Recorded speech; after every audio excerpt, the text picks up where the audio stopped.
আচ্ছা, আসসালামু আলাইকুম। আবারও ফিরে আসলাম আমরা আমাদের বায়োকেমিস্ট্রি কার্ড 2 আইটেম 1 এর পড়া নিয়ে। আমরা এতক্ষণ গত ভিডিওতে আমরা পড়েছি হলো balanced diet for adults on mild or moderate activity. এরপর আমরা শুরু করব হলো নিউট্রিশন। হ্যাঁ, নিউট্রিশনের ডেফিনেশনটা আমাদের অবভিয়াসলি পড়া লাগবে। Nutrition is the science of food and its relationship to health. এইটুকু ডেফিনেশন আপনাদেরকে বলতে হবে যখন ভাইভাতে আপনাদেরকে জিজ্ঞাসা করা হবে। Okay, nutrition is the science of food and its relationship with health or to health. Okay, আচ্ছা, এমডিআর জিনিসটা কি? Minimum daily requirement. এটা ডেফিনেশনটা আমাদেরকে পড়তে হবে। It is the smallest amount of a nutrient that is to be consumed to prevent its deficiency symptom. Smallest amount of a nutrient that is to be consumed to prevent its deficiency symptoms. It varies from person to person. Okay, এক person থেকে আরেক পার্সনে এটা vary করে। তারপর দেখি dietary reference intact. এটা ডেফিনেশনটা পড়তে হবে। এই টপিকটা ভেরি ভেরি ইম্পর্ট্যান্ট। এখানে আমি স্টার দিয়ে রাখি, ভেরি ভেরি ইম্পর্ট্যান্ট। ঠিক আছে, ডেফিনেশনটা পড়ি একটু। DRI, dietary reference intake, is the amount of nutrients required to prevent deficiencies and to maintain optimum health and growth. DRI is the amount of nutrients. DRI হইল amount of nutrient required to prevent deficiency, মানে deficiency prevent করার জন্য যেটুকু amount of nutrient লাগে and to maintain optimum health and growth. Health মানে health কন্ডিশনের optimum হেলথটা যেন আমাদের মেনটেন করা যায় সেটা, আর গ্রোথ রেটটা যেন ঠিক থাকে। ওকে, এটা গেল ডিআরআই। ডিআরআইয়ের কিছু কম্পোনেন্ট আছে, অ্যাট আ গ্ল্যান্স আমরা একটু আগে দেখে নেই। Components of DRI are estimated average requirement EAR, recommended dietary allowance RDA. Okay, তারপর adequate intake AI, adequate intake হলো AI, আর tolerable upper intake level TUIL, টুয়েল অথবা ইউএল বলতে পারি আমরা। ইউএলটাই বেশি কমনলি ইউজ হয়। ওকে, আচ্ছা, আবারও পড়ি। Estimated average requirement EAR, recommended dietary allowance RDA, adequate intake AI, আর tolerable upper intake level TUIL or UL। ঠিক আছে, এবার গেল, এটা গেল। তারপর আসি, এগুলো ডিটেলসটা আমাদের লাগবে, প্রত্যেকটা কম্পোনেন্টের ডিটেলস আমাদেরকে লাগবে, কারণ ডিআরআই পুরো জিনিসটাই অনেক ইম্পর্টেন্ট। ওকে, আচ্ছা, সো ইএআর এস্টিমেটেড অ্যাভারেজ রিকোয়ারমেন্টের ডেফিনেশনটা আমরা পড়বো। Average daily requirement, daily nutrient intake that is sufficient to meet half of the healthy individuals healthy individuals in a particular life stage and gender. মানে ধরেন একটা কমিউনিটির হাফ অফ দ্য ইন্ডিভিজুয়ালসদের সাফিসিয়েন্ট হবে এরকম খাবার, এরকম নিউট্রিয়েন্ট তারা পাচ্ছে, এটাকে বলে হইল ইএআর। আরেকটা বার পড়ি। Average daily nutrient intake that is sufficient to meet half of the healthy individuals in a particular life stage and gender. Life stage মানে এজ আর জেন্ডারটা কনসিডারেশনের মধ্যে আমাদের আনতে হবে। ওকে, ডেফিনেশনটা মুখস্থ করে ফেলবেন, এখানে অন্য কিছু বলার কিছু নাই। আচ্ছা, EAR is operative in mass people মানে অনেকগুলো মানুষের মধ্যে এই জিনিসটা কাজ করে, কমনলি পাওয়া যায় এই জিনিসটা। আর রিস্ক অফ ইনঅ্যাডিকুয়েসি মানে inadequate nutrient supply, risk of inadequacy হলো 50%। 50% ইনঅ্যাডিকুয়েট হতে পারে, 50% অ্যাডিকুয়েট হতে পারে। হাফ দ্য পপুলেশন পাবে, হাফ দ্য পপুলেশন পাবে না, এটাই। তারপর আসি আরডিএ। হ্যাঁ, আরডিএ হইল average daily nutrient intake that is sufficient to meet the requirement of nearly all 97 to 98% individuals in a particular life stage and gender group. আবারও age আর জেন্ডারটা কনসিডারেশনে নিয়ে তারপর আমরা কাজ করতেছি। এইখানে আরডিএতে আমরা 97 থেকে 98% অফ দ্য পপুলেশনকে ফিট করতে পারবো। ওকে, এটা হলো average daily requirement intake that is sufficient to meet the requirement of nearly all 90 to 97 to 98% individuals requirement individuals in a particular life stage and gender ঠিক আছে আচ্ছা এই যে আরডিএটা set to 2 to 6 times of MDR MDRটা কি ছিল MDRটা ছিল হলো মিনিমাম ডেইলি রিকোয়ারমেন্টের 2 থেকে 6 গুণ বেশি করে ধরা হয় আরডিএ ঠিক আছে 2 থেকে 6 গুণ বেশি করে ধরা হয় আরডিএ যেন একটা সেফ মার্জিন ক্রিয়েট করা যায় কার জন্য ফর মোস্ট ইন্ডিভিজুয়ালস মানে পপুলেশনের বেশিরভাগ ইন্ডিভিজুয়ালসদের জন্য যেন একটা সেফ মার্জিন প্রডিউস করা যায় সেই জন্য আরডিএ ভ্যালুটা আমরা বেশি বেশি করে ধরি মিনিমাম ডেইলি রিকোয়ারমেন্টের বেশি বেশি করে ধরি ঠিক আছে 2 to 6% বেশি ধরি okay operative at mass people level মানে ম্যাসেসের জন্য এটা কাজ করে মানে একটা দেশের বা একটা জায়গার বেশিরভাগ মানুষের জন্য এটা কাজ করে খালি পার্টিকুলার কোনো ক্লাসের বা পার্টিকুলার কোনো সোশ্যাল ক্লাসের মানুষের জন্য এটা কাজ করে না পুরাটা সবার জন্য কাজ করে এই জিনিসটা আচ্ছা রিস্ক অফ ইনঅ্যাডিকুয়েসি ইজ 2 to 3% খুবই লো রিস্ক অফ ইনঅ্যাডিকুয়েসি থাকে এখানে আর ফ্যাক্টরস ইনফ্লুয়েন্সিং আরডিএ জিনিসটা কী দ্বারা ইনফ্লুয়েন্সড হবে এজ দ্বারা সেক্স দ্বারা আর ফিজিওলজিক্যাল কন্ডিশন দ্বারা এই এজ সেক্স ফিজিওলজিক্যাল কন্ডিশন এটার উপর বেস করে আরডিএ কীভাবে ইনফ্লুয়েন্সড হবে এটার ব্যাপারে আমাদেরকে হালকা পাতলা কিছু জানতে হবে এখানে এজ হ্যাঁ আরডিএ ফর অ্যাডাল্ট হইল 1 গ্রাম পার কেজি হ্যাঁ 1 গ্রাম পার কেজি প্রোটিন আর ইনফ্যান্টের জন্য 2 গ্রাম পার কেজি প্রোটিন গেল সেক্স যদি আমরা কনসিডার করি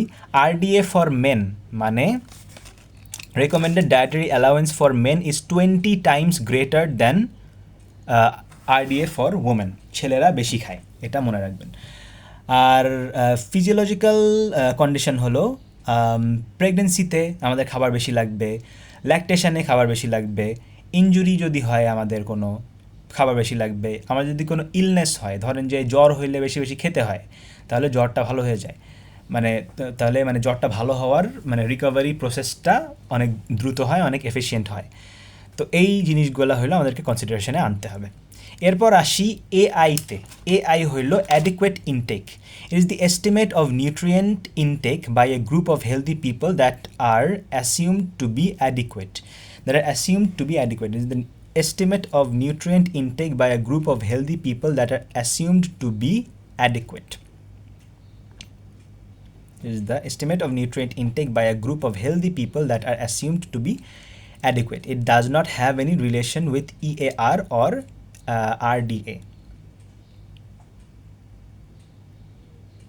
আচ্ছা এটা হলো আপনার একটা পার্টিকুলার গ্রুপ অফ হেলদি পিপলের জন্য এটা কাজ করবে estimates of nutrient intake by group of healthy people that are assumed to be adequate ঠিক আছে এটার ডেফিনেশনটা মুখস্থ করে ফেলতে হবে তারপর ইউএলটা কি ইউএল এর ফুল ফর্ম ছিল হলো আমাদের আপার লেভেল অফ ইনটেক হ্যাঁ UL. It is the highest average daily nutrient intake for almost all individuals in general population without any risk of adverse health effect. মানে জেনারেল পপুলেশনটার মধ্যে একটা জেনারেল পপুলেশন হাইয়েস্ট কতটুকু খাবার খেতে পারবে বা কতটুকু নিউট্রিয়েন্ট নিজের বডির মধ্যে নিতে পারবে এটা হলো UL আপার লিমিট বলতেছি আমরা it is useful for prescription of fortified food and dietary supplements ঠিক আছে ওকে ইউজেস অর ইম্পর্টেন্সেস অফ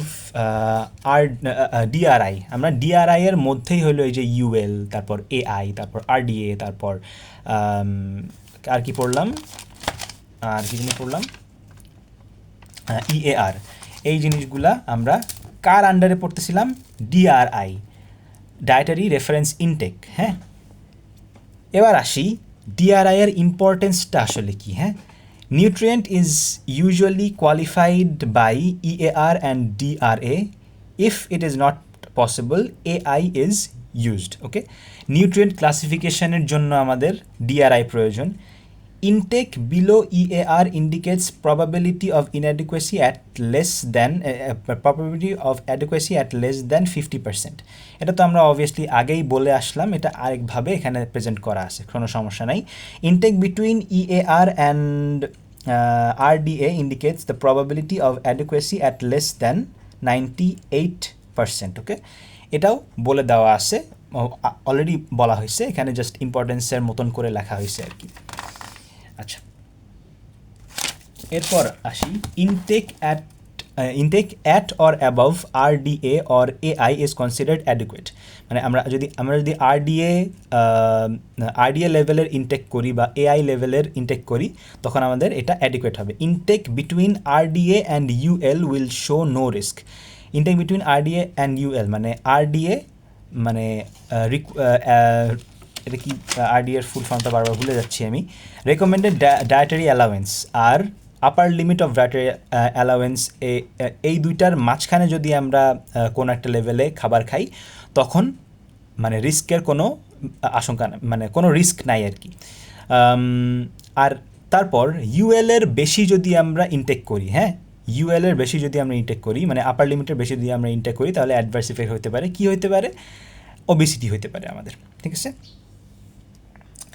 এরপর আসি মেটাবলিক রেটের ডেফিনেশন পড়তে হবে আমাদেরকে, হ্যাঁ। মেটাবলিক রেট জিনিসটা কি?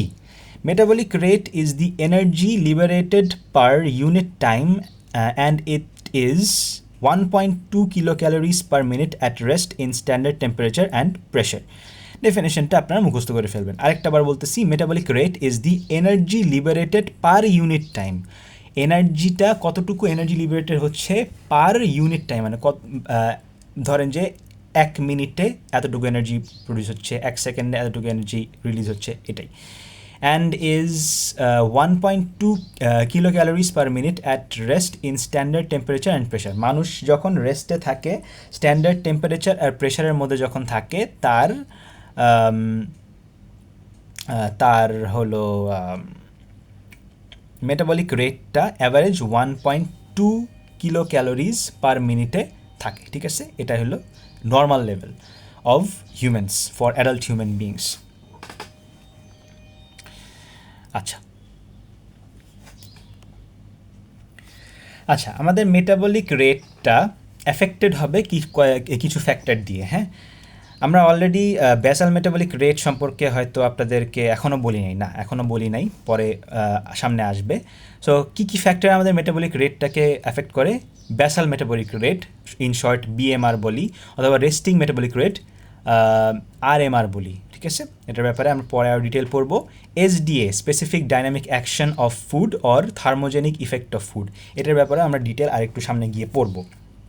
তো এই দুইটা জিনিস, আরও কিছু জিনিস আছে। লেভেল অফ অ্যাক্টিভিটি, মানে আমি কত অ্যাক্টিভ, আর ইনজেকশন অফ ফুড, আমরা কী ধরনের ফুড খাচ্ছি। Atmospheric temperature and body temperature কত, আর বাইরে অ্যাটমসফিয়ারের টেম্পারেচার কত, এটাও এফেক্ট করে। ইমোশনাল স্টেট কত, আমরা যখন স্ট্রেসড আউট হয়ে যাই, আমরা যখন ধরেন যে মেডিকেল স্টুডেন্টের কথাই বলি, আমরা যখন অনেক আইটেমের প্রেশার থাকে, আমরা যখন স্ট্রেসের মধ্যে থাকি, তখন আমাদের মেটাবলিক রেটটা বেড়ে যায়, ঠিক আছে। রাতে ঘুম হয় না, আনচান ভাব, মন চঞ্চল, কিছু করতে ভালো লাগতেছে না, পড়তেও ভালো লাগতেছে না, কিন্তু পড়তে হবে, আইটেম আছে। তো এইগুলা হইলো আমাদের ইমোশনাল স্টেটটা। এই ইমোশনাল স্টেটটা আমাদেরকে মেটাবলিক রেটটা ইনক্রিজ করে দেয়, ঠিক আছে। আদার ফ্যাক্টরস কী? প্রেগনেন্সি আর ল্যাকটেশন, এই দুইটা জিনিস খুবই ইম্পর্টেন্ট, সব জায়গায় পাবেন আপনি। প্রেগনেন্সি আর ল্যাকটেশন, এই জিনিসটা সব জায়গায় পাবেন। আচ্ছা, এরপর আসি মূল যেই দুইটা affecting factors for metabolic rate, হ্যাঁ, এই দুইটা হলো বেসাল মেটাবলিক রেট, আর একটা কী জানি ছিল, SDA, স্পেসিফিক ডাইনামিক অ্যাকশন, ঠিক আছে। বেসাল মেটাবলিক রেটের মধ্যে আসি, এটা ডেফিনেশন আমাদেরকে পড়তে হবে। It is also called resting metabolic rate or basal energy expenditure. Basal metabolic রেটের দুইটা সিনোনিমাস আরও টার্ম আছে, RMR, রেস্টিং মেটাবলিক রেট, আর BEE, বেসাল এনার্জি এক্সপেন্ডিচার, ঠিক আছে, গেল। And is the energy expended by an individual in basal condition. বেসাল কন্ডিশনে একটা ইন্ডিভিজুয়ালের মধ্যে কী এনার্জি, কতটুকু এনার্জি এক্সপেন্ডেড হবে, এইটা আমাদের মেটাবলিক রেট বলে দেয় আর কি। সো আরেকটা আবার ডেফিনেশনটা পড়ি, it is also called resting metabolic rate or basal energy expenditure and is the energy expended by an individual in basal condition. Basal কন্ডিশনে থাকার সময় এনার্জি কতটুকু খরচ হয়েছে এটাই হলো মেটাবলিক রেট বের করে দেয়, ঠিক আছে, ব্যাসাল মেটাবলিক রেট বের করে দেয়। আচ্ছা, characterisations of basal metabolic rate. Basal metabolic রেটটা কখন আমরা ক্যালকুলেট করতে পারবো?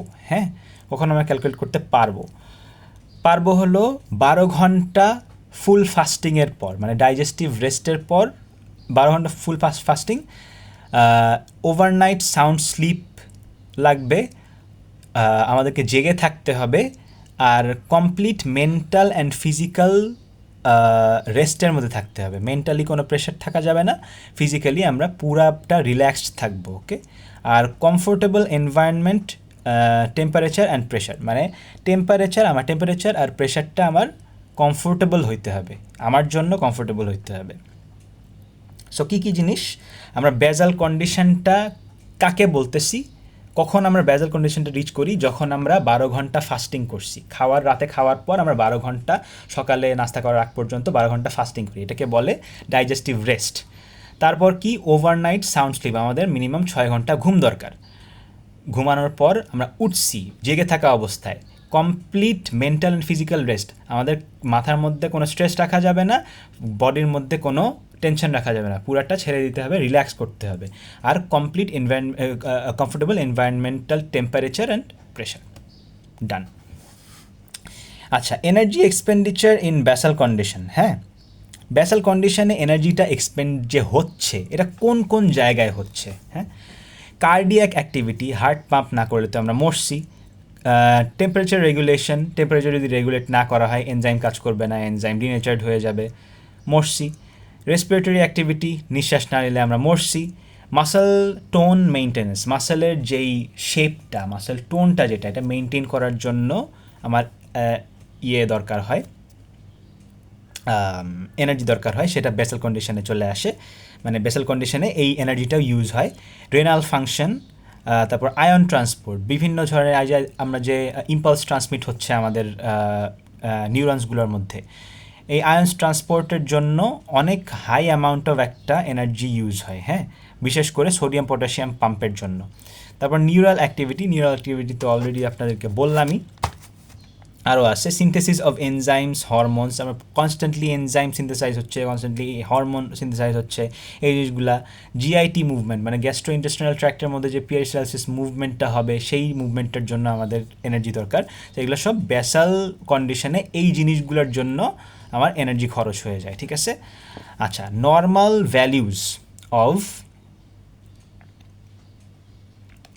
ভ্যালিউজ অফ বিএমআর, ঠিক আছে। একটা অ্যাডাল্ট ইন্ডিভিজুয়ালের জন্য, একটা রেগুলার অ্যাডাল্ট ইন্ডিভিজুয়ালের জন্য আমার 40 kilo calorie per square metre per hour, এটা হলো আমার নর্মাল ভ্যালু। আরেকভাবে আমরা লিখতে পারি 30 kilo calorie per KG per day. Normal ভ্যালুটা কি? 40 kilo calorie per square metre per hour, আর 30 কেজি ক্যালোরি হলো 30 কেজি পার ডে, ঠিক আছে। আচ্ছা, 200 kilo calorie per 2000 kilo calorie per day is adult males.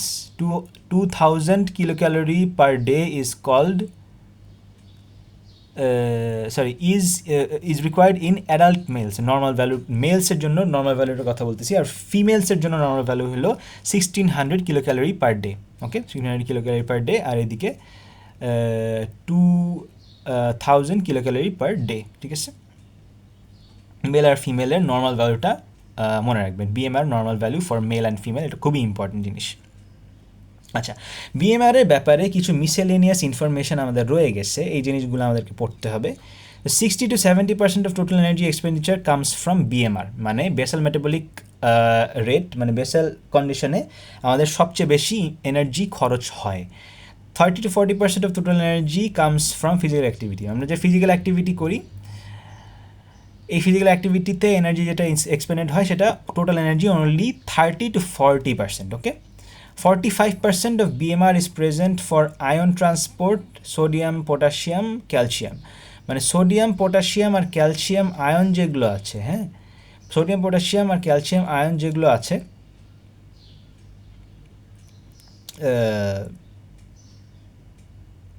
তারপর অন্যান্য বিভিন্ন আয়নস আছে না, সেইগুলো ট্রান্সপোর্ট করার জন্য 45% এনার্জি খরচ হয় বডির অ্যাট বেজাল কন্ডিশন। বিশেষ করে সোডিয়াম পটাশিয়াম পাম্পের ক্ষেত্রে এনার্জিটা বেশি খরচ হয়, ঠিক আছে। এরপর আসি, how do we express BMR? An individual's BMR is expressed as the percentage derivation from the proposed standard value at that age, sex, and body surface area. Positive value means BMR more, negative value means BMR less. আচ্ছা, আমরা BMRটাকে একটা পার্সেন্টেজে convert করি। কি percentage derivation from the propose standard value at that age, sex and body. মানে propose standard value থেকে একটা percentage নেই আমরা, ওই পার্সেন্টেজটা পজিটিভ হতে পারে, নেগেটিভ হতে পারে। পজিটিভ হইলে BMRটা আমাদের বুঝতে হবে মোর, বেশি আসে, মানে তার মেটাবলিজমটা অনেক ভালো। আর নেগেটিভ হইলে BMRটা লেস, মানে তার মেটাবলিজমটা বেশ খারাপ। ওকে, এরপর আসি ফ্যাক্টরস অ্যাফেক্টিং BMR। আচ্ছা, ফ্যাক্টর অ্যাফেক্টিং BMR, আমরা ফ্যাক্টরসগুলো একবার অ্যাট আ গ্লান্স একটু দেখে যাই। হ্যাঁ, ফ্যাক্টরস অ্যাফেক্টিং BMR হলো age, sex, body size and body weight, lifestyle, endocrine state, climate, nutritional state, disease state, genetic and racial factors আর pregnancy, lactation, ঠিক আছে। আচ্ছা, এজ, যত আমরা ছোট ছিলাম আমাদের BMR হাই ছিল, আমরা যত বয়স হচ্ছে বুড়া হইতে হইতে আমাদের BMR অনেক লো হয়ে যাবে। সেক্স, মেলসদের BMR ফিমেলসদের থেকে বেশি থাকে।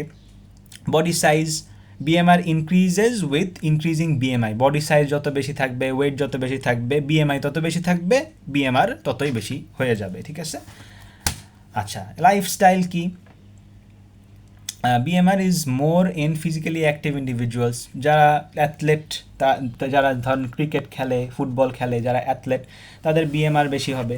Endocrine state, thyroid hormone, catecholamine and growth hormone, এই জিনিসগুলো যখন প্রডিউস হয় তখন হলো আমার BMR বেড়ে যায়। থাইরয়েড হরমোন আর গ্রোথ হরমোনটা মনে রাখবেন, ক্যাটেকোলামাইন মনে রাখতে পারলে ভালো, না রাখতে পারলে কঠিন জিনিস মনে রাখার দরকার নাই, দুটা বলতে পারলে ইনশাল্লাহ টিচাররা মার্ক দিয়ে দিবে। আচ্ছা, ক্লাইমেট, হ্যাঁ, BMR increases in cold climate. আমরা যখন ঠান্ডার মধ্যে যাই আমাদের বডিতে হিট প্রডিউস করতে হয় যেন আমরা বেঁচে থাকতে পারি, যেন আমরা ফ্রিজ হয়ে না যাই। তো এই জন্য কোল্ড ক্লাইমেটের মধ্যে গিয়ে BMR আমাদের অনেক কমে যায়। নিউট্রিশনাল স্টেট হইল BMR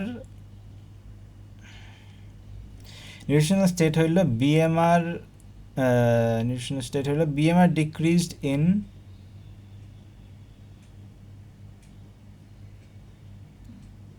nutritional state BMR decreased in starvation. আচ্ছা, আমরা যদি বেশিক্ষণ না খেয়ে থাকি BMRটা ডিক্রিজ করে ফেলবে। ডিজিজ স্টেট, আমরা যদি ধরেন ফিভার হয়েছে, ইনফেকশন হয়েছে অথবা বার্ন হয়েছে, তখন আমাদের BMRটা ইনক্রিজ হয়ে যায়। রেশিয়াল অ্যান্ড জেনেটিক ফ্যাক্টরস, বিভিন্ন রেসের মানুষ, বিভিন্ন জায়গার মানুষ, বিভিন্ন ট্রাইবের মানুষের BMRটা কম হয়। আর pregnancy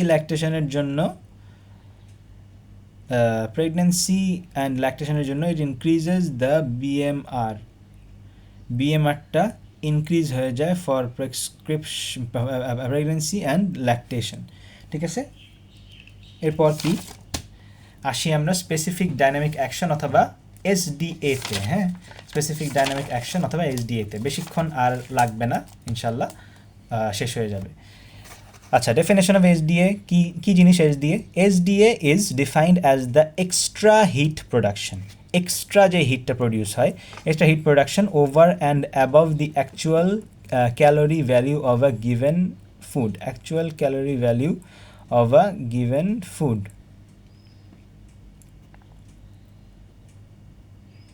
when the food is metabolized within the body, when the food is metabolized in the body. আচ্ছা, আবার ডেফিনেশনটা পড়ি এসডিএ এর। SDA is defined as the extra heat production over and above the actual calorie value of a given food when the food is metabolized within the body. Use of money spent in the name of SDA. Use of energy spirit is the present আচ্ছা না, wait একটু ঘুম ধরতেছে, তো এখন সকালে প্রায় 6:30 বাজতেছে, ঘুম ধরতেছে। আচ্ছা, যাই হোক বলি, SDA is defined as the extra heat production over and above the actual calorie value of a given food when the food is metabolised within the body. এটা ডেফিনেশন গেল। ইউজেসগুলা বলি, এগুলা বেশি একটা ডিসক্রাইব করা লাগবে না, জাস্ট পড়লেই বুঝলেই মুখস্থ হয়ে যাবে, ঠিক আছে? আচ্ছা, energy spent in the name of SDA is provided from the body energy store and energy is used for secretion of digestive juice and digestion of food. Food digest করার জন্য যে জুসগুলো লাগে সেগুলো সিক্রিট করার জন্য। Absorption and transport of products of digestion, small ইন্টেস্টাইনে গিয়ে অ্যাবজর্বড হয়ে যায়, এগুলা এই জিনিসগুলো ট্রান্সপোর্ট করে যেখানে যেখানে লাগে সেখানে দেওয়ার জন্য এসডিএ লাগে। আচ্ছা, synthesis of fat, glycogen and protein from the products of digestion for storage, এটার জন্য আমাদের এসডিএ লাগবে। আচ্ছা, কিছু ফুডের এসডিএ ভ্যালু আমাদের জানতে হবে, প্রোটিন, ফ্যাট, কার্বোহাইড্রেট আর মিক্সড ডায়েটের এসডিএ ভ্যালু জানতে হবে। সো প্রোটিনের জন্য এসডিএ ভ্যালু হলো 30%, ফ্যাটের জন্য 4%, কার্বোহাইড্রেটের জন্য 6% আর ইন্ডিভিজুয়ালস অন মিক্সড ডায়েট এদের জন্য 10%, ঠিক আছে? এটা হিট প্রোডাকশনের কথা বলতেছি আর কি। আচ্ছা, কম্পোনেন্টস অফ এনার্জি রিকোয়ারমেন্ট, এখানে আমরা এখন ম্যাথামেটিক্যাল কোয়েশ্চেনের মধ্যে চলে আসছি। এটা আপনাদেরকে ক্যামেরা ঘুরায় একটু দেখাই। So components of energy requirement হলো এই যে বিএমআর আমরা পড়লাম, এসডিএ আমরা পড়লাম, আর ফিজিক্যাল অ্যাক্টিভিটি। বিএমআর হলো largest component of energy requirement, SDA হলো specific dynamic action of food, এটা তো আমরা কেবলই পড়লাম, আর ফিজিক্যাল অ্যাক্টিভিটি তো ফিজিক্যাল অ্যাক্টিভিটি। এখন দেখেন ক্যালকুলেশনটা, আমাদের এবিসি বইতে ক্যালকুলেশনটা অনেক কমপ্লিকেটেড করে দেওয়া ছিল। আমাদের নিজেদের কলেজের বায়োকেমিস্ট্রি লেকচারার উনি আমাদেরকে সহজ করে দিয়েছেন এই জিনিসটা, তো থ্যাংক ইউ ওনাকে ছাড়া এই ভিডিওর এই পার্টটা সম্ভব হতো না, ঠিক আছে? আচ্ছা, যাই হোক বলছি যে ক্যালকুলেশন অফ এনার্জি রিকোয়ারমেন্ট, ঠিক আছে? সো বিএমআরটা আমরা কীভাবে ক্যালকুলেট করব? বিএমআর ক্যালকুলেট করার জন্য আমরা নিব 1 kilo calorie per KG per hour for male, হ্যাঁ, 1 kilo calorie per KG per hour for male, আর 0.9, 1 পয়েন্ট কম, 0.9 kilo calories per hour per kilo calories per KG per hour for ফিমেলসদের জন্য একটু কম। সো ধরেন আমরা একটা 70 কেজির মেল এর বিএমআর বের করব, তো আমরা 1 KG per hour per 1 kilo calorie per KG per hour ভ্যালুগুলো বসায় দেই, 1 × 70 × 24, ফাইনাল রেজাল্ট আসে হলো 168 গেল। এরপর আমরা ফিজিক্যাল অ্যাক্টিভিটি ক্যালকুলেট করব। ফিজিক্যাল অ্যাক্টিভিটি ক্যালকুলেট করার জন্য আমাদের কিছু সূত্র মনে রাখতে হবে, যে মাইল্ড অ্যাক্টিভিটির জন্য আমাদের 30% ইউজ করতে হবে অফ বিএমআর, 40% ইউজ করতে হবে of BMR for moderate activity, আর 50% অফ বিএমআর ইউজ করতে হবে ফর হার্ড অ্যাক্টিভিটি। আচ্ছা, আমরা এখন মডারেট অ্যাক্টিভিটি করতেছি, যে ফিজিক্যাল অ্যাক্টিভিটি হলো 30% অফ দ্য বিএমআর, তো 30% টাইমস 1680, এটার রেজাল্ট আসে 504। হ্যাঁ, আপনারা অবশ্যই এই কার্ডটা যখন দিবেন তখন অবশ্যই নিজের সাথে ক্যালকুলেটর রাখবেন, পরীক্ষায় যে কোনো সময় এই ক্যালকুলেশনগুলো দিতে পারে। এই ক্যালকুলেশন আপনার পরীক্ষায় চলে আসছে, কোয়েশ্চেন ফাঁস, এটা ধরে রাখেন আপনি। হ্যাঁ, আচ্ছা, তারপর ক্যালকুলেট করব এসডিএ। এসডিএ কি? 10% of BMR and physical activity combine, ঠিক আছে। তো আমরা ক্যালকুলেশন এভাবে করতেছি, 10% Times 168 plus 1680 plus 504, so 10 Times 2184, so finally SDA value আসে 218.4, ঠিক আছে। এবার আসি টোটাল এনার্জি রিকোয়ারমেন্টটা কী হবে। আমাদের টোটাল এনার্জি রিকোয়ারমেন্টটা হবে হলো BMR plus PA plus SDA, হ্যাঁ। So basal metabolic rate, physical activity আর স্পেসিফিক ডাইনামিক অ্যাকশন, এই তিনটার ভ্যালু যে আমরা ক্যালকুলেট করলাম এটা যোগফল আমাদেরকে করতে হবে। ফাইনালি অ্যান্সার আসে 2402.4, হ্যাঁ। এটাই হলো আমার টোটাল এনার্জি রিকোয়ারমেন্ট, হ্যাঁ। আচ্ছা, কোয়েশ্চেনটা কেমনে আসতে পারে একটু দেখে রাখেন। Calculate energy requirement of adult male 70 KG who is a moderate worker. Moderate worker হলে কি আমাদের 40%, এই যে ফিজিক্যাল অ্যাক্টিভিটির জন্য 40% অফ বিএমআর আমাদেরকে করতে হবে। এই নিয়ে আমাদের বায়োকেমিস্ট্রি কার্ড 2 আইটেম 1-এর পড়া রিভিশন শেষ হয়ে গেল। আপনাদেরকে এই ভিডিওতে আমার সাথে থাকার জন্য অনেক অনেক ধন্যবাদ। দুটো ভিডিও করতে হয়েছিল কারণ আমার ফোনের স্টোরেজ শেষ হয়ে গিয়েছিল, কিছু জিনিস ডিলিট করে আবার ভিডিও করেছি। তো এই নোটগুলো আমি আপনাদেরকে একবার ভিডিওতে দেখিয়ে দিচ্ছি, আপনার জন্য নোট করে নিতে পারেন ভালো মতন। নোটগুলো পজ করে নোট করে নিন।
আপনাদেরকে আবারও ধন্যবাদ জানাচ্ছি আমার ভিডিওটা দেখার জন্য। আমার চ্যানেলটা প্লিজ সাবস্ক্রাইব করবেন, লাইক করবেন, কমেন্ট করবেন। আর আমার নোটে বা আমার বলায় এক্সপ্লেনেশনে যদি কোনো ভুল ত্রুটি হয়ে থাকে আমাকে দয়া করে ক্ষমা সুন্দর দৃষ্টিতে দেখবেন। আর আমার ভুলগুলো অবশ্যই অবশ্যই অবশ্যই অবশ্যই আপনারা নিজেদের দায়িত্ব মনে করে এটাকে আপনারা কমেন্ট সেকশনে এটাকে ঠিক করে দেবেন, যেন আমিও ঠিক করতে পারি। আমি নিজেও একজন ফার্স্ট ইয়ার মেডিকেল স্টুডেন্ট, আমি যেন নিজেও ঠিক করতে পারি, আমি যেন অন্যরাও যেন আমার ভুল না করে বসে, ঠিক আছে। Thank you very much for watching. আসসালামু আলাইকুম ওরহমতুল্লাহি ওবরকাতুহ।